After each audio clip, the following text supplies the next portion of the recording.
at the beginning of every year, we do an unveiling of our Tackle 25. And I got to tell you guys, I am very, very much excited about this. It's going to be dominating our conversations internally for the next week. Matt, so much work went into the back end of this. I was there watching you do so much of this research and whittling down over the last month or so as you're getting these lists prepared. And I got to talk a little bit about this. If you are a pro member of Tackle Trading, by the way, you can get the 2020 or 2021 Tackle 25 list for pro members in the menu on the website today. But Matt, we're going to be doing an unveiling, and let's not go through that list right there, Cody. Let's make sure we do not do that, No, because I this wasn't is gonna for scroll. I wasn't gonna scroll. I just wanted to get a absolutely. little like this is what it looks like, guys. It's here. It's there. And this You're is for excited pro for it. members, and the amount of work and effort that goes behind this is really amazing to see and exciting to see deliver to our community out there. Some numbers for a 2020 list. I got to tell you guys, the S&P 500 was up 16%. The Tackle 25 was up 18.5%. Beat the market. Dividend Fireworks didn't have as good of a year, Matt. They were down 8%. Poor Boy Covered Call, though, that list of stocks was up 30% for the year. But you remember our dirty, sexy money stocks, Matt? They were up 109% in 2020. Pretty incredible when you think about that, Mark. 109% for our dirty, sexy money stocks. They were just absolutely home runs last year. If you're out there and you're a pro member, you got to be fired up for these lists. Matt, talk about this for just a minute if you can. Well, pretty proud of the performance of all the lists outside of Dividend Fireworks last year. But Dividend Fireworks is chock full of high dividend, discretionary type plays, value type plays. And last year was not the year for value. There's no doubt about that. But the average dividend on Dividend Fireworks is right around 5% last year. I have to look at the average this year, but it's going to be around that as well.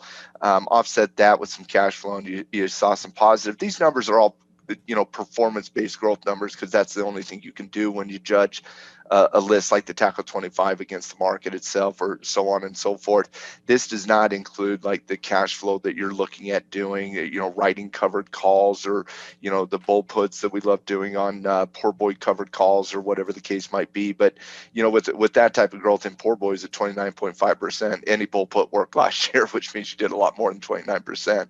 I'm very proud of the performance and the work that was put into the 2020 list.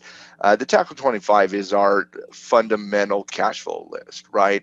And so whenever you're beating the market on a list like the Tackle 25, that you put a lot of work into the fundamental nature of that list. And last year was not how many times did we joke around how fundamentals were completely broken last year? And yet the Tackle 25 fundamental list still beat the market by 2.5%. That's a pretty healthy beat when you're talking about the Tackle 25.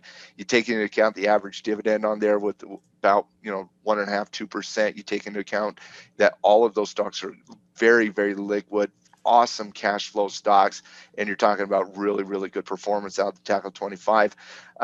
18 out of 25 stocks on the Tackle 25 last year showed a positive return. The Tackle 25 last year, the worst performing stocks were energy based. We in the Tackle 25, we want to have sector representation. We don't want just tech stocks or just material stocks or just discretionary. It is important for me to have a list that is diversified, and so having energy there create a little bit of weakness for the Tackle 25 last year. Phillips 66 down 37%, Valero down 40%, OKE down 49%. So of these 7 stocks that showed a loss last year, 3 of them were obviously energy plays, and energy got hammered last year. Right, the recovery was something, but it was very, very short lived last year for energy. Outside of energy, the list was just a rock star, just an absolute rock star. But even with energy, Tackle 25 still outperformed the market by a good 2.5%. The list that was obviously what a lot of people get excited for is the dirty, sexy money list. That list of growth-based companies that we believe have a path to profitability. And that's really what that list is. It is growth-based, that we feel that there's a belief in the underlying fundamentals of the company, that they do have a path to profitability. you know, the list last year, you know, US Steel has been our steel company that's been filthy as filthy for years and years. US Steel up 55% last year. Pinterest, a stock that, you know, you and I, Tim, fought for DSM last year, Mhm. made the list last year up 250%. Yeti, you know, a stock that you have fundamental belief in Yeti, up 96%. Roku, Zoom obviously was, you know, stole the show last year, but we were early on Zoom.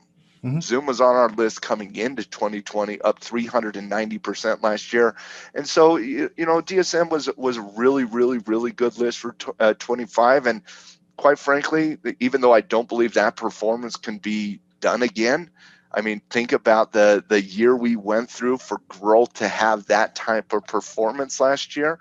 But 109% growth, I mean, you got to be excited about that. And quite frankly, you know, people use that list for boomerangs. They use it for naked puts. They use it for aggressive covered calls. They use it for growth. But the reality is that list it was amazing. Mhm. You can't, outside of Momo, which is probably going to be a DSM candidate for next year as well. Outside of Momo, the list was absolutely just a rock star beyond a rock star. Very proud of that. And quite frankly, you know, I've finalized all the lists this year. We have a Tackle 25 for next year, and quite frankly, one of the biggest questions I have every year on the Tackle 25, we've been doing this since 14, is basically how many stocks get kicked out. And I was very concerned about the fundamental nature of the market coming into this research. And, you know, quite frankly, some of the stocks just had to get booted from the Tackle 25 for 2021. And not because they weren't quality, good covered call stocks, not because they weren't quality fundamentals. They just went up too much. Mhm. And I know that's a weird philosophy, right? Well, when they went up too much without revenue supporting that, that valuation got stretched. And I'm sorry, I can't break rules when it comes to the Tackle 25. And so, you know, stocks that have been mainstays there for years, like Target, had to be removed from the list. But I will tell you, Tim, I am as excited for this year's Tackle 25 and this year's Dirty Sexy Money as I have any time since I started doing the Tackle 25 6 years ago.